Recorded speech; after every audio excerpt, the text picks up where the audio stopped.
Hello and good evening. मेरा नाम है गौरव। एक बार फिर मैं स्वागत करता हूं हमारे इस नए वीडियो में, जहां हम बात करेंगे एग्जाम के बारे में, एग्जाम के रिजल्ट के बारे में और रीनीट के जो स्पेकुलेशन चल रहे हैं उन सभी के बारे में। एनटीए एकमात्र ऐसी एजेंसी है जो इस एग्जाम को कंडक्ट कराती है और नीट एकमात्र ऐसा ऑफलाइन एग्जाम है जो इतने बड़े स्तर पे हमारे देश में होता है, यानी कि सबसे बड़ा एग्जाम है जो ऑफलाइन मोड में कराया जाता है। बहुत सारे क्वेश्चंस थे और एनटीए की कार्य प्रणाली को लेकर लास्ट ईयर बहुत सारी विवाद हुए, बहुत सारा जो है ट्रस्ट इशू रहा एनटीए के ऊपर। इस बार एनटीए ने पूरी कोशिश की कि इस बार किसी तरह का कोई क्वेश्चन मार्क उनकी क्रेडिबिलिटी पे या फिर उनकी कॉम्पिटेंसी पे ना लगे। बहुत सारे मेजर्स लिए भी गए, एग्जाम से पहले ही ऐसे लिंक्स निकाल दिए गए जहां पे किसी भी तरह की नेगेटिव इन्फॉर्मेशन अगर आपके पास हो तो आप उनको सबमिट करें और एनटीए उस पर जरूर कार्रवाई करेगा। किया भी गया, बहुत सारे टेलीग्राम चैनल बंद हुए, बहुत सारे इंस्टाग्राम हैंडल बंद हुए, लेकिन फिर भी विवाद और एनटीए का नाता पुराना है और स्टूडेंट कहीं ना कहीं इस समय कंफ्यूज स्टेट में है। रीजन है मध्य प्रदेश हाई कोर्ट ने लिया जो ऑर्डर है, एक स्टे लगाया है एग्जाम रिजल्ट पे, क्योंकि एग्जाम वाले दिन बारिश हुई, बारिश की वजह से विजिबिलिटी कम हुई, कुछ सेंटर्स पे पानी भर गया, कुछ सेंटर पे विजिबिलिटी का इशू था और 11 सेंटर ऐसे रहे जहां पे एग्जाम देने में बच्चों को दिक्कतें आई। ये वो 11 सेंटर हैं जिन बच्चों ने अपील किया।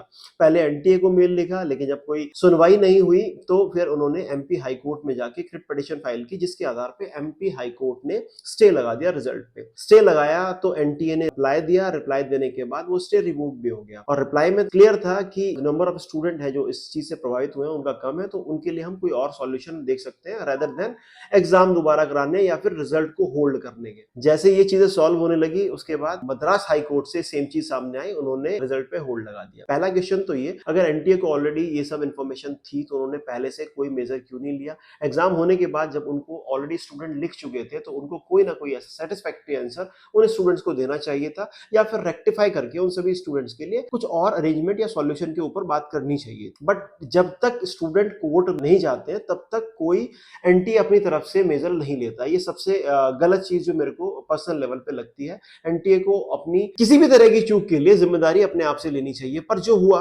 उसके बाद अभी जो कंडीशन है, कोर्ट जब भी कोई आदेश देता है तो वो मास स्टूडेंट्स को देख के देता है। लास्ट ईयर भी आपने देखा होगा, इतने सारे क्वेश्चन मार्क से कोर्ट ने एक्सेप्ट किया कि चीजें हुई हैं जो कि फेवर में नहीं है, गलत है, बट क्योंकि कोई ठोस प्रूफ नहीं है इसलिए उन्होंने कोई ऐसा क्वेश्चन मार्क नहीं लगाया या फिर रीनीट होने का चांस नहीं दिया। तो इसीलिए मैं इस बार भी कह रहा हूं, कोई रीनीट का स्पेकुलेशन नहीं है, कोई रीनीट होने वाला नहीं है। अगर कुछ हो सकता है तो उन पर्टिकुलर स्टूडेंट्स के लिए सॉल्यूशन निकाला जाएगा। उन स्टूडेंट के लिए सॉल्यूशन क्या हो सकता है? लास्ट ईयर बोनस मार्क्स बांटे गए थे, उसमें भी क्वेश्चन हुआ था, तो इस बार वो सॉल्यूशन तो नहीं होगा डेफिनेटली। अगर कुछ हो सकता है तो उन पर्टिकुलर स्टूडेंट का री एग्जाम हो सकता है। अब री एग्जाम होने में भी क्वेश्चन मार्क है, क्योंकि स्टूडेंट्स क्वेश्चन करने में कभी पीछे नहीं रहते हैं। अगर डिफिकल्टी लेवल पेपर का इस पेपर से कम हुआ तो भी उन बच्चों के साथ जो एग्जाम का रिजल्ट आएगा उसको एक्सेप्ट करना मुश्किल होगा और सभी स्टूडेंट के लिए, और अगर टफ आया तो उन बच्चों के साथ अन्याय होगा। तो एक ऐसा स्टेट है जहां पे कहीं ना कहीं सभी स्टूडेंट्स जो लोग हैम्पर हुए हैं उनके लिए एक प्रॉब्लम वाला स्टेट है। बट जो